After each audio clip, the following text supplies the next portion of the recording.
Good morning, everybody. This is such a fantastic day today because we have a conversation with somebody very unique in her own field. It's a part of the Herky 49 incredible women sharing their stories, powered by INKWomen. So it is again bringing women in spotlight who really deserve this spot, and many, many more who probably are not taking the courage to show up. So, Krithi, your story will, I hope, touch many more lives because what you're doing is not normal in brackets. Let me introduce you a little bit. So, let's welcome Krithi. She is one person who has broken all norms. And it's not every day that we get to learn from someone whose life's work is not only about protecting nature, but also reimagining how people and wildlife can coexist in this rapidly changing world. Krithi is a pioneer in, she calls herself a conservational scientist, educator, and leader whose work has shaped the future of wildlife conservation in India and beyond. As the CEO and Chief Conservation Scientist at the Center of Wildlife Studies, Krithi has dedicated over 2 decades to address complex issues like human-wildlife conflict, biodiversity loss, protected area management, and community-based conservation. You have conducted extensive research across India in about 600 villages. It's really huge to honestly get somebody like you today because these conversations, are about women who have probably taken a step which was never meant for them. So let me start by welcoming you, Krithi. And this is a very important conversation, which will be turning into kind of a book where people can read more about it and, of course, get inspired from. So welcome. Thank you for having me, and happy World Environment Day as well. Oh, wonderful. Happy World Environment Day as well. Such an important day. What a day to have you here. So, Krithi, going back to, I think they say start from start. So let's start from the time that you grew up with a father who was one of the India's most well-known conservationists. When did you start feeling this mission became your own? I think early part of your life, you actually don't have choice, right? Your parents make a lot of decisions for you. And I was lucky that, both my parents were scientists, and my dad in particular is one of India's leading scientists and conservationists. So as a kid, literally, my mom was a working professional. So when she had to travel on work, she would leave me with him, and that meant that we would be in the jungle a lot, right? Because I grew up as an only kid, and so he would take me out in nature a lot. So the first 17 years of my life, went to a lot of wildlife parks and just watched animals. The sheer joy of being in nature, uh, looking at trees, looking at the environment, and sort of passively soaking it in. If anybody asked me when I was a kid what I wanted to be, the answer was actually usually a lawyer or architect. I never said I wanted to be a wildlife scientist and conservationist. That came a little later. I think there's subconsciously, when you spend 17 years of your childhood growing up this way, it does stay in your brain. And ended up going to the US, doing my undergraduate at University of Florida, where I got into research broadly in environmental science and geography. And then it was really when I went to Yale to do my master's, where I'd kind of narrowed in on wildlife in particular, because when you look at the environment, you can work on climate issues, you can work on pollution, you can work on water. There's so many other challenges as well, right? But I think, my master's research project brought me back home to India, designed a project that I did field research in Chikmagalur in this amazing park called Bhadra Wildlife Sanctuary. And from then on, it was, this is what I want to do with my life.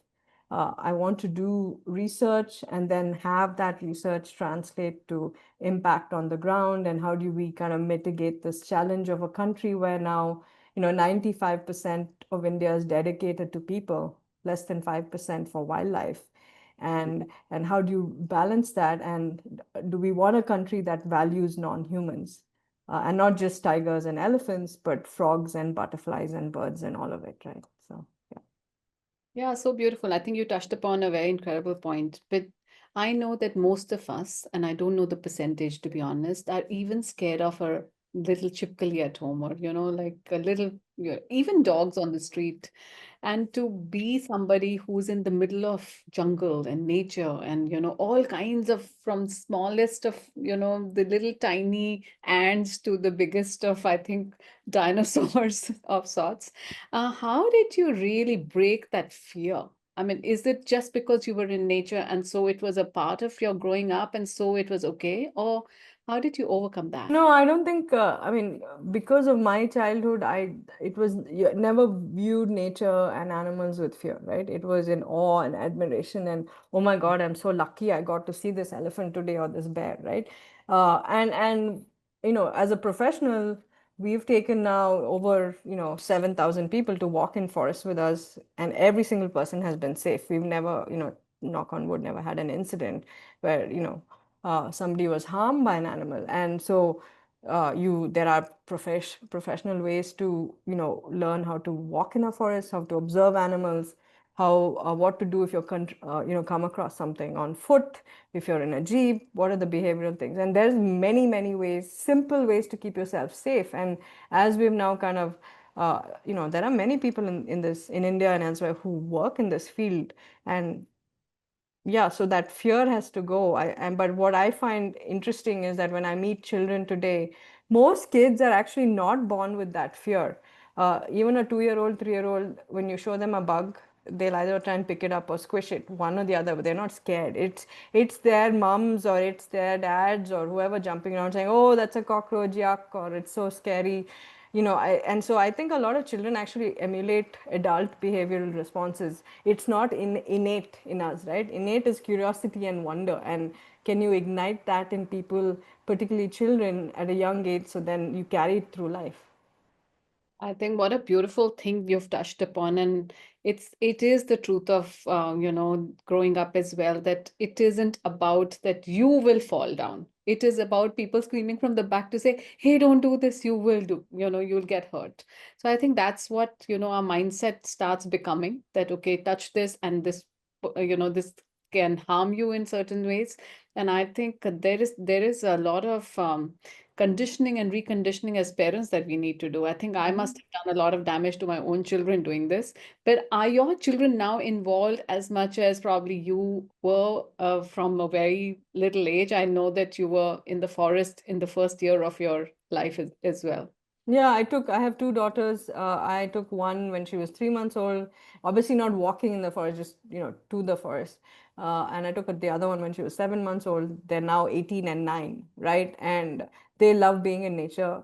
I don't expect them to be wildlife scientists or conservationists, but it is very clear that they have this sense of, I want to go and watch animals. I want to be So in wild places. And when I don't take them, at some point, a complaint will come saying, "Amma, it's been too long since we went. When can we go?" yeah. And that's all I need from my kids is this I want to be outdoors. I want to be out watching animals. And that's good enough for most people, right? So, yeah.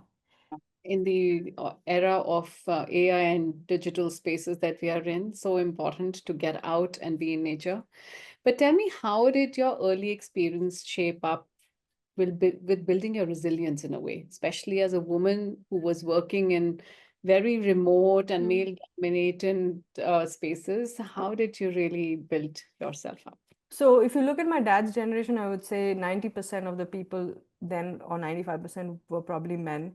And it has slowly broken down. It's still an unusual field for women to get into, but I see it changing a lot when you look at like people studying now, a lot of the master's programs and PhD programs. So we have a PhD program at CWS. 75% of people in our PhD program are women, right? So that the numbers are still small, but it is changing where it is no longer you're a woman, so you can't walk in the forest. So are you crazy? Why are you doing this? Uh, I think it's really important that this is not a man's job. Anybody can do research. Anybody can do data analysis. Anybody can publish papers. So that clarity of to be a scientist, gender doesn't matter. To be a conservationist, gender doesn't matter. Is very now I think we just need to spread that more. And particularly when young women are starting off, if they're interested in a career that takes them out into the field, whether either to a village to do interviews or in the forest to walk and observe animals, either way, you need to give them the confidence and keep people safe. And as long as that's there, many more people will get into this. No, I have to tell you that please give yourself a pat on the back that this is rare. What you're doing is absolutely rare. And to the audience who's right here, I'm sure that you will have a lot of questions coming up for Krithi. Keep writing in so that you know she's able to answer all those things which probably we wanted to ask, but we didn't know whom to go to, for breaking some norms, for being out in the field, for solving some problems, but at the forefront of everything, breaking a lot of barriers which women in general hold through, and a lot of conditioning and stereotypes that we are born and brought up with. Mm-hmm. So I think there is a lot that you did. So congratulations for that. It's not, you know, that we see women like you every day, by the way, Krithi. You have to know this. No, I'm trying to surround myself with women like this. So I'm trying to make sure that we create. I mean, Center for Wildlife Studies is a 41-year-old institution. I run it today. We are trying to create opportunities that are equal to people, regardless of what gender they ascribe to, right? So. But you're right in a way, but at the same time, I want to know, are there many women joining today in you Yeah, know, much more than, people 20 years younger than me. There are many more women, right? And people 40 years older than me, there are so you have to create that and you have to consciously kind of work on it. And if you asked me 20 years ago, I, I would consider myself as somebody who advocates for women and feminism, but as I've gotten older, I realize that it has to be a conscious day-to-day effort. It's not assume other people will take care of it, and your systems are in place, particularly when you run organizations that nurture this. And luckily, I have an amazing HR team, and we're constantly looking at ways of what else might be a barrier, what else can we make better, and that doesn't stop. That's the only way you're going to get more and more women to pursue careers like this. got it. But how do you actually now mentor and inspire the next generation of women who are particularly coming ahead? Do you I have? mean, so we have a broad range. I mean, because I run an organization that's done this for, we're in our fifth decade now. I mean, women in science, in some sense, is more straightforward because you follow a path of getting an undergraduate degree, a master's degree, and hopefully PhD if you want to. And so that gets you into the system, and you're nurtured in certain ways. It's actually much harder in conservation. We run a lot of conservation programs that work with communities and people living in forests and next to forests on how to mitigate conflict, how to deal with illegal hunting and trade of wildlife, how to work with farmers. And there, we still struggle to find women. It is a lot of our staff are men because it is getting on a motorbike, traveling 100 kilometers a day to do work. And in rural India, women are still not allowed to pursue careers like this. So I actually think urban women have many more advantages in that sense than rural women uh, in pursuing work like this. I guess the third piece of this is the education side. We run a wonderful conservation education program called Wild Chale, where we're working with educators in schools to kind of run a environmental education program that inspires kids to care for wildlife and build empathy. And as part of that program, actually, there also, 75% of our educators are women. So in education and science, I'm seeing that growth of young women coming through the system, getting the opportunities and finding ways. But in conservation, just the nature of the job, the risk, the high physical stress, we still need to break a lot of barriers. Yeah, I'm thinking so as well. But since the movement has started, I think at least the first few steps are taken already by people like you. So congratulations again for I that. think we have a lot of work to do, though, Archana. I think we just have a lot of work to do still. So, yeah. So, do you know some kind of myths or misunderstandings that probably we are going through about the whole concept of conservation? I mean, for a layman, what is conservation today? Yeah, so I think the broader context is the question I ask everybody is do you want a planet that just has human beings on it? Do you Mm, care that there are tigers and there are whales and there are dancing frogs or whatever it is, right? Is this a planet that is has to be devoid of humans? And we're doing a pretty spectacular job of wiping out other species at a rate that's never been done before, right? So it's interesting in Hinduism, there's so much, and Jainism and Buddhism, we ascribe so much value to non-human life. In practice, do we actually exercise that, right? It is still people first, people first, people first. And in my field, when we go out to fundraise, when we go out to talk about the value of why we need tigers or why we need elephants or why it's still, in a sea of human problems, millions of people living in poverty, millions of people having education, health, basic needs not met. Why should we care about animals, right? And so that is the big challenge that we continue to work on, right? And what is good is, I think, public support and interest in wildlife has grown enormously. The combination of National Geographics and Discoveries and OTT platforms, people are seeing the spectacular wonder of nature. The first step is take your kid to a zoo or take your kid to a wildlife park. And as you get out more, people realize this is good for me, this is good for my well-being, just sitting in nature. And that grows through life, but you have to make that first effort of getting out, right? So So true. I have an interesting question, of course, which has come from somebody called Geeta, and she says that how does a local villager, especially woman, how can she come together in one of the plans to have a good outcome, to work around what you're doing?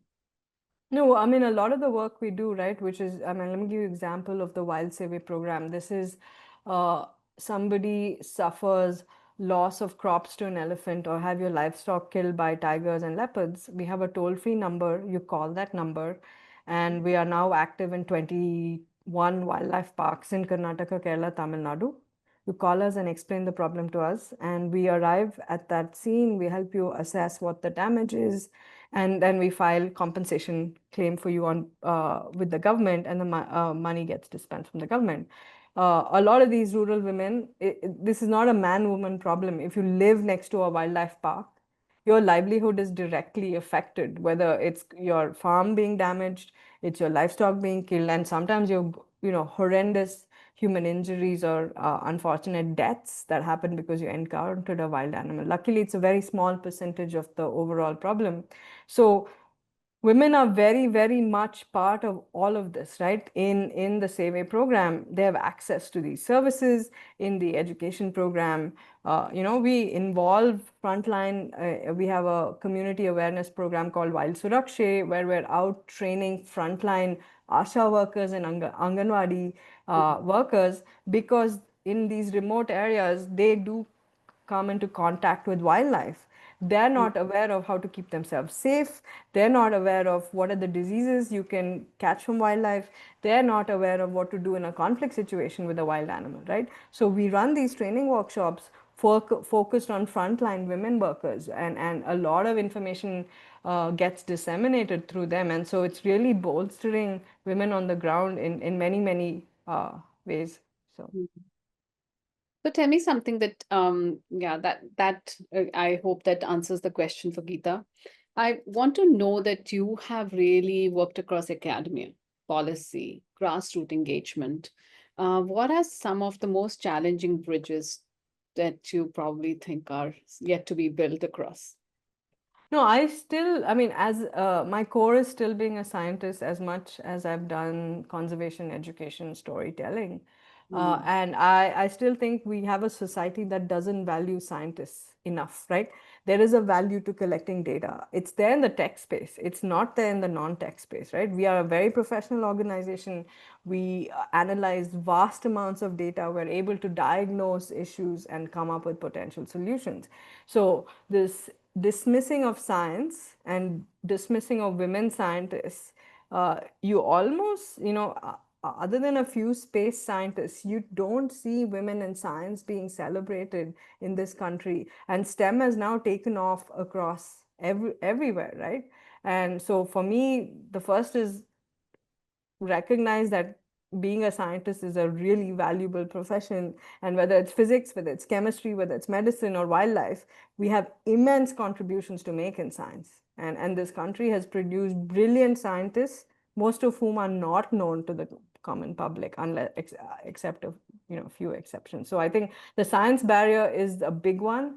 Conservation, it almost seems like there are more women being recognized now because uh, you don't need you don't go through professional training. You come up with a solution, you work with the community, and then word starts to spread like, oh, this woman's really amazing, she's come up with the solution, it's working. And then people get to know about women. But I still, again, like I said earlier, a lot more emphasis on promoting women in science, women in conservation has to happen.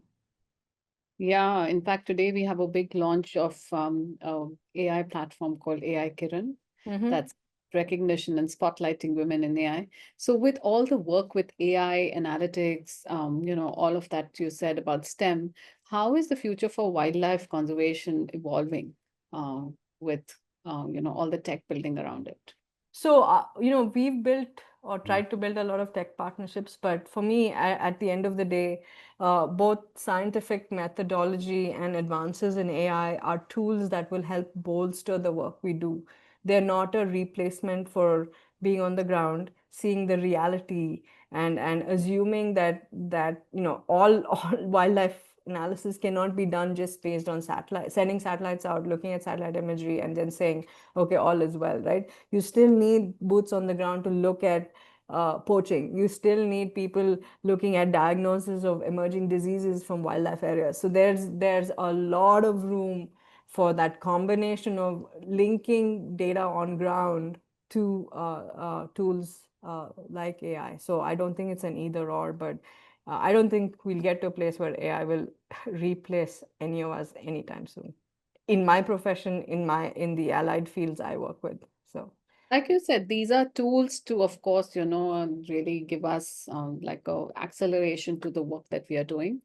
But there is, of course, a lot of underfunded or overlooked areas in conservation that need huge attention. Do you want to mention some of them? And how do people, common people like, me or, other women who are joining today can really do something? Because I don't know where to start, whom to connect with. What should we do in our own local spaces?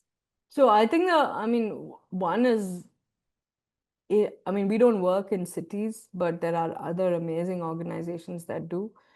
If you are a city person and never imagine you can get out, then figure out ways to get involved with those urban environmental NGOs working in your spaces, right? Uh, One thing that has worked really well for us is over the years, a lot of people have volunteered with us. And I think the biggest gift anybody can give us is actually time. And people always ask for money first. I find that most people, if you volunteer your time, whether it's 5 hours a week, 10 hours a week, Mm. with an organization, everybody has skill sets, right? We can find ways to utilize those skill sets to learn from people different from us, work with different work experiences, right? And so I always ask people to give time to organizations, particularly in civil society, because there's no dearth of requests that will come if people just simply volunteer their skills and time. And of course, fundraising is there. I think, I mean, it's always going to be there, but I mean, that's a perpetual challenge in a sea of human problems. Raising money for non-humans is always going to stay as a big challenge. But I think, it's when you volunteer and you see a person in action or a program or an organization in action is that's when you really start to care about something because you're seeing it in action. You're like, oh, they're really trying to do this. How can I help them? And that's where it grows, right? Passively reading about it or watching a video is not the same as actually giving your time. And I think it starts with being more compassionate towards every human, non-human species around us. I Yeah. think we are even not doing that enough. And I think that it all starts from there, Well, right? for me, actually, what I find interesting is, a lot of people have pets. There's a deep connection to a dog or a cat or Yes. something else, but it doesn't leave your home. Your love and attention is for that individual cat or dog in your house, but can you extend that love and affection to other creatures that may not be living with you? Yeah, so Urvi is asking that, Krithi, you mentioned zoos. Shouldn't we actually get out and do visits now to wildlife parks? I think it's a, I think they're both important. Not everybody can afford to go to wildlife parks. Wildlife tourism is booming now in India. It's expensive to get out to a wildlife park. I think zoos have a role to play. I think nature reserves have a role to play. All of this particularly if you come across a child that's deeply interested in nature, then you build up this, giving them these opportunities to engage, observe nature, right? And Yeah. then take them out. Yeah, so everybody who's hearing us today, if you have questions, please keep putting in the Q&A box, and I will keep switching between my questions and your questions so that we cover a lot from Kriti. We take everything out that we want to know from her today. Okay, Kriti, I hope that's okay for you. We have a lot of questions coming up. Sure, happy to answer. All right. So Kriti, tell me, I mean, of course, there is a definition of success in everybody's life. If I ask you as Kriti today, with all the work that you're doing, what is success? How do you define success for yourself? And is there success in your life so far? By the way, I hate the word success. For me, it's impact, right? Yes. So, yeah. And it's certainly not driven by money. It's certainly not driven by who's talking about me or who's not. And the impact of the work we're doing, that's the one that, I know some of the work we've done has had huge impact. I know some of it has not had enough impact. And that is a question I keep asking myself and being hard on is this worth doing? Are you really making an impact? Because the other thing is when you work in non-profit civil society organizations, there's always this superiority complex saying I'm in a non-profit and I'm driven by my mission and impact, but are you being impactful, or you're just doing a little bit and patting yourself on the back? And for me, that has come in a few moments. I think initially I've been in this field for 27 years now. The first 10, 12 years was very much science, publishing in the best journals. When you go to all of these universities, you're kind of brainwashed to think the best publications in the best journal is what defines you as a human being. When you get out of academia, you realize there's so much more in society to do. And particularly the last 10 years, we've designed and launched 6 different conservation programs, some of which I described, where we're Yes. now working, with not 600 villages, but over 5,000 villages, several million people in rural and wild India. And that translation of designing programs that help women, that help children, that educate frontline staff, work with health workers is the one that brings me the most joy, because we continue to collect data, we still analyze, we publish, but the seeing people impacted by our work, seeing wildlife doing better because of our work, that is the biggest happiness. And the one thing for me is what still brings me the most joy is get out to a forest and watch animals, right? I don't see animals on some days. It's just pouring rain, you're just seeing some trees. But that is still the happiest moment in my life. It's not anything else, right? And so I do make sure whatever is happening every month, I'm still out there doing what I did from age one. And I think you've got to figure out what are these things that bring you absolute joy, which are not set by society and not set by money and not set by other things, right? So. So there's a lot of movement about forest baths and Yeah. So do you also encourage things like that? No, I'm just saying sit still in nature. You don't have to you don't have to go to a Vipassana retreat, great, but just go be by yourself and see how long you can sit still without picking up your mobile phone and talking to another human being, and see how content you can be with stillness, right? And you can do that anywhere in the world. You don't have to get far out, right? So. So let me ask you this. It's very interesting. Do you understand what animals are saying sometimes? No. Animals are incredible. Actually, this is where AI I think has a enormous potential. We've gotten glimpses of how intelligent whales and dolphins and elephants are, and their forms of communication. But if you actually look at the spectacular array of different species, they're communicating in ways that we as humans are not cannot ever fathom, right? So I think there's just so much to do about animal intelligence and communication, and if the same kind of effort was put in, we would learn a lot more about how to create a healthy planet from animals as opposed to us assuming we know how to do everything. So, So during the entire spectrum of your work, and I don't call it work actually, I think it's a dream. life, it's life.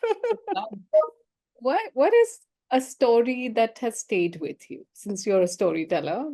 Please tell us what kind of like, impact stayed with you or something that really shifted you?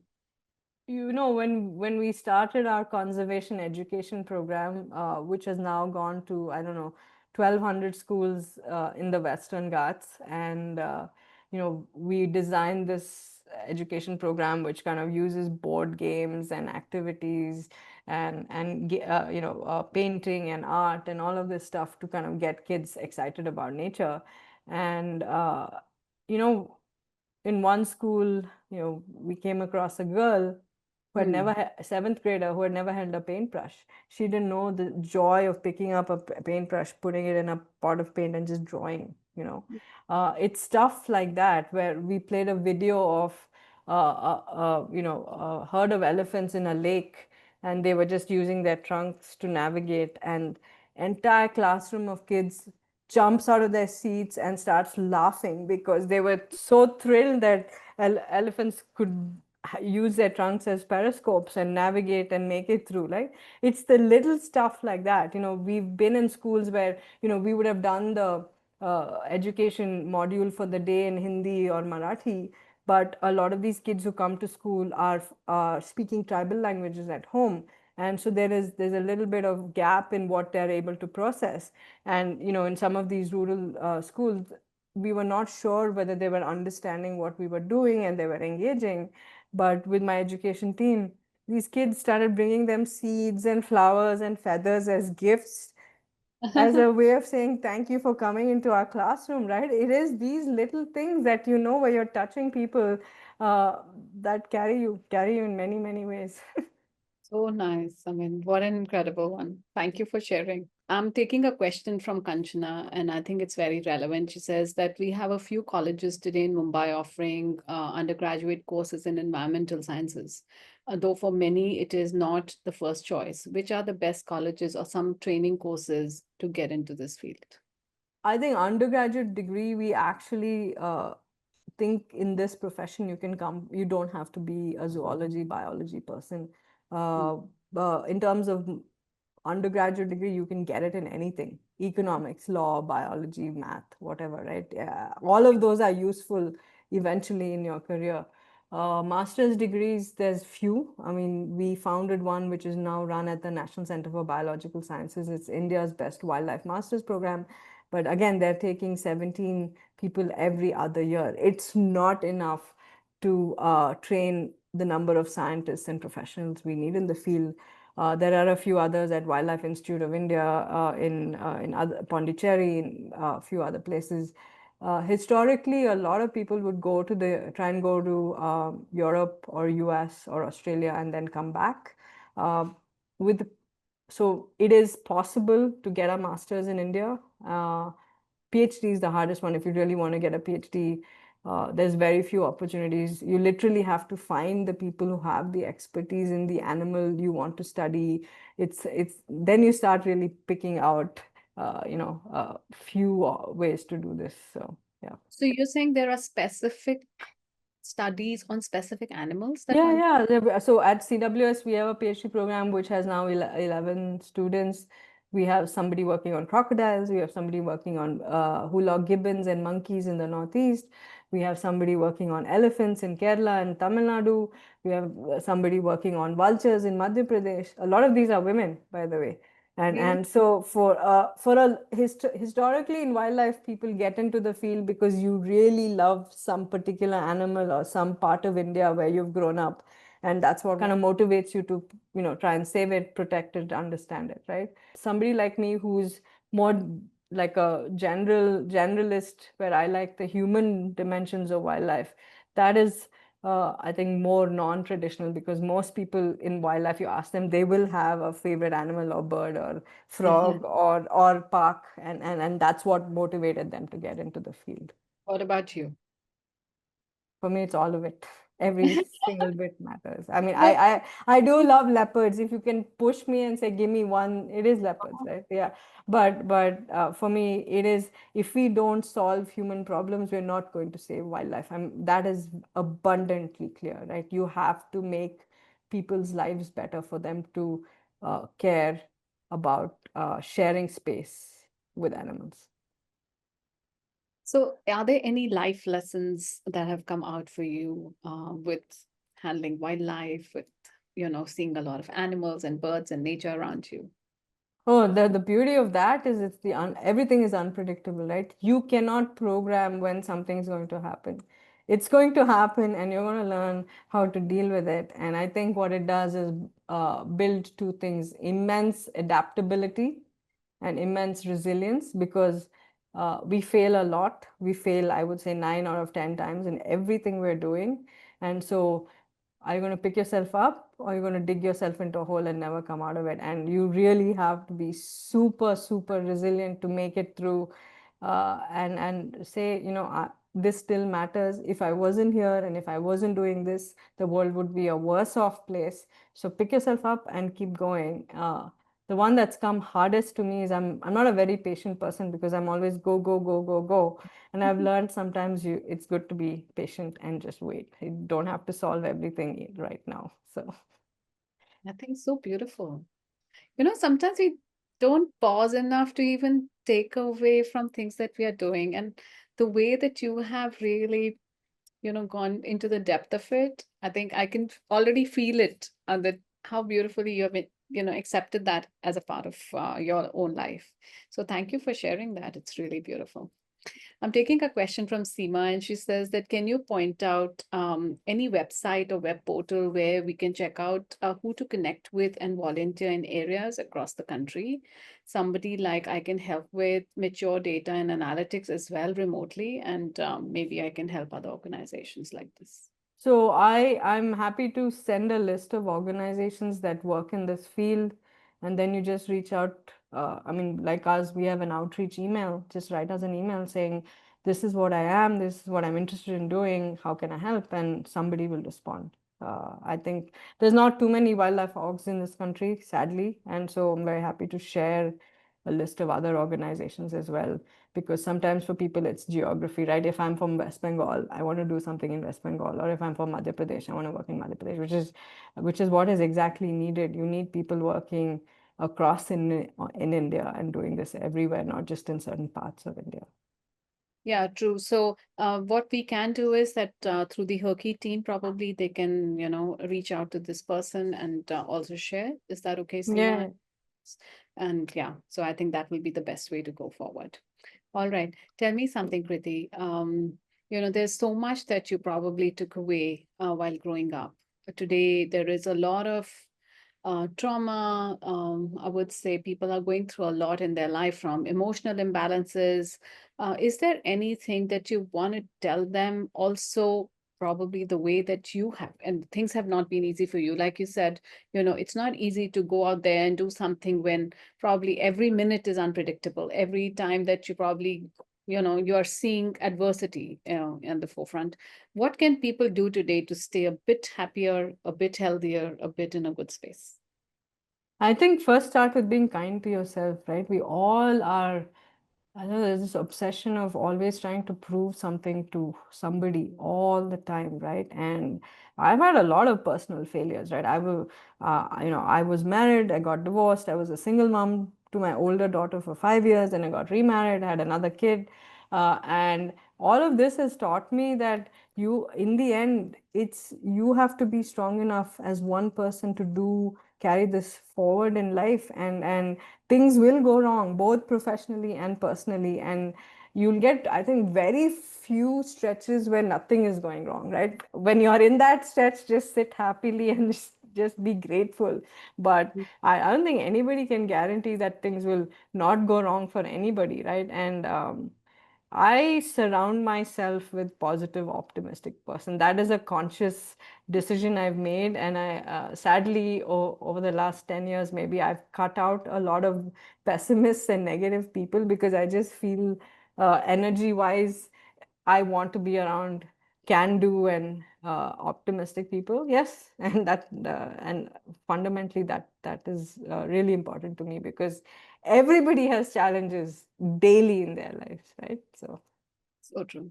So I think you answered a bit of Nandini's question. Nandini Ashok Kumar, she says that how will you see failures in business and what are the strategies that you have particularly handled as downfall in your business or in life? I think the life part you have kind of answered. Anything to do with how can women handle businesses better? So, I mean, I run an organization, it's a non-profit. We've had major challenges, whether it's COVID, suddenly losing all the funding we had raised for a year. We've had internal challenges with, certain employees not behaving in certain ways. You have to make those hard calls on these decisions, and not every business and not every program is going to be a success. I think we run a variety of things. We're doing some things very well. We're learning on other things. And we also make the call when something I consciously do is when something's not working, make the call to close it. It's okay to say we tried, it didn't work, and we're closing it. This obsession, particularly in the nonprofit world, is like we're going to keep going, keep going, keep going on something that doesn't work, right? And with business, that happens sooner because either you run out of money or you're not able to prove why this product is important.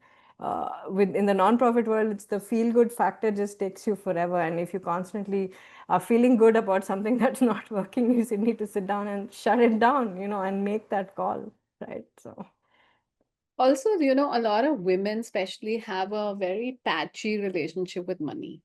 yeah, And when you're in an NGO, in a nonprofit, constantly you have to ask for money, right? yeah, yeah. What are some things probably you can share? Because I think I run an NGO, INKWomen is a part of a foundation. It's good to know how do we really break this barrier and our relationship with money.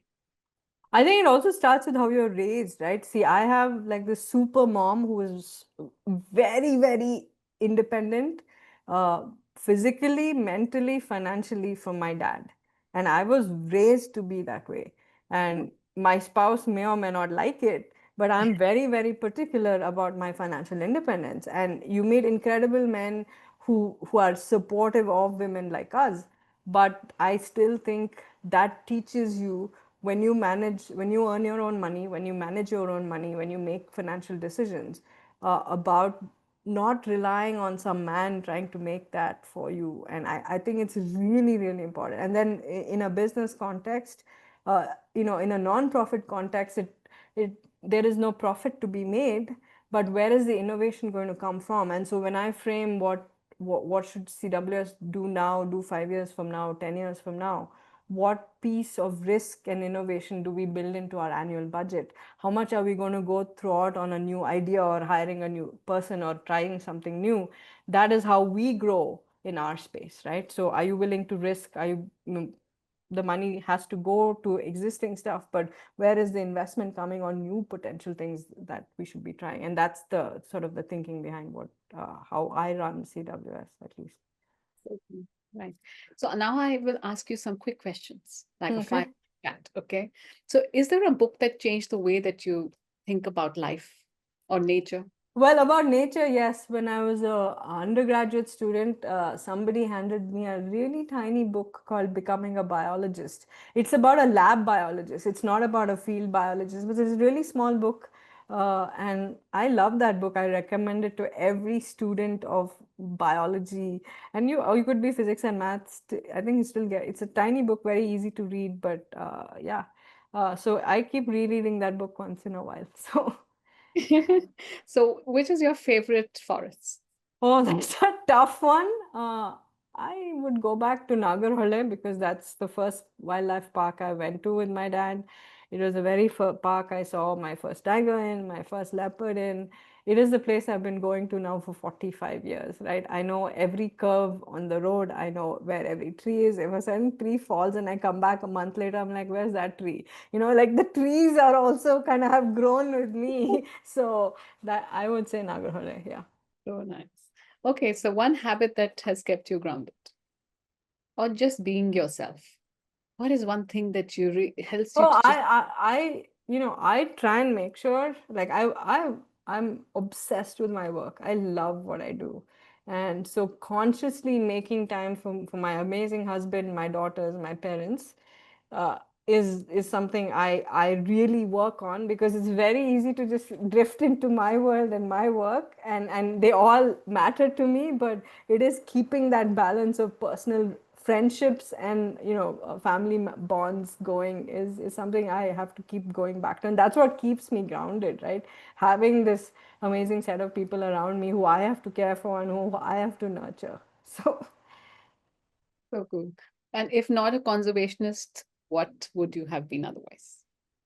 um I still think about becoming an architect Okay. sometimes. Wow.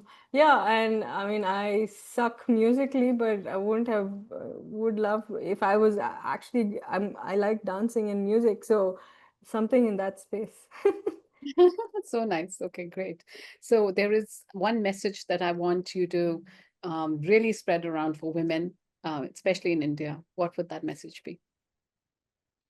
Be very comfortable and confident in yourself as a person, and that will lead to amazing outcomes, and be fearless. There is no difference in a man and a woman or any other gender at this point for me. So be really, really bold and fearless. So cool. Thank you so much. I'm going to now see some questions because there are some people who have been reaching out, but at the same time, I'll just see if there's not something that I've already asked you. So it says, Nandini is asking, what do you have to say on forest conservation and protection in each and every state in our country using AI to know the zones not to be disturbed by mankind and balance the ecology? There's a lot of, you know, very good work, particularly using satellite data. And I think certain parts of India, I would say, Karnataka, Kerala, Tamil Nadu, Madhya Pradesh, have all done a really good job in holding on and protecting what we have. But there are many other states where you don't see the same story and things are declining very rapidly, right? So all of this sort of assessment of whether it's forest cover, animal numbers, it's there publicly in many, many places, and it is a differential story for India. We are doing very well in some places and doing very badly in other places. Okay, so I think I've handled most of the questions, and a lot of my questions have been answered as well. So, Krithi, I know that your work is just about setting pace. There is lots to be done, and I don't think we have reached even like There's literally. no retirement for me. I'm going to do this till I drop dead. So it is in different forms, but that's what keeps me going. So Okay, so yeah, one question I want to ask you is that, of course, you also teach in Duke. yeah, I have a faculty position at Duke. Yeah, Yeah. you're a faculty there. So the difference between the education still in India versus outside of India, especially in the US, around conservation, is there a really huge gap that we see? I don't think it's around conservation in general. I was lucky enough to do my bachelor's, master's, PhD, and postdoc there, right? And it's the openness of the system that you can do economics with dance, with biology, with architecture and law, right? You can experiment for a while before you lock into, you get a 4-year undergraduate degree to really try many things out. Whereas whether it's India, Australia, or Europe, there's a rigidity of separating the science from the social sciences from the arts and the humanities, and that rigidity doesn't exist in the US. And we need to build. I mean, there are a few good liberal arts universities in India, but we need to have many, many more and have that flexibility given to every person trying to figure out what they want to do professionally. So thanks, Kriti, for your Thank time. you. Yeah. I hope this was wonderful for the audience as well. So thank you for joining in. Until the next one tomorrow with Lakshmi, with yet another incredible woman. So thank you so much, Kriti, again. Bye, Archana. Nice to meet you. Thanks. Bye.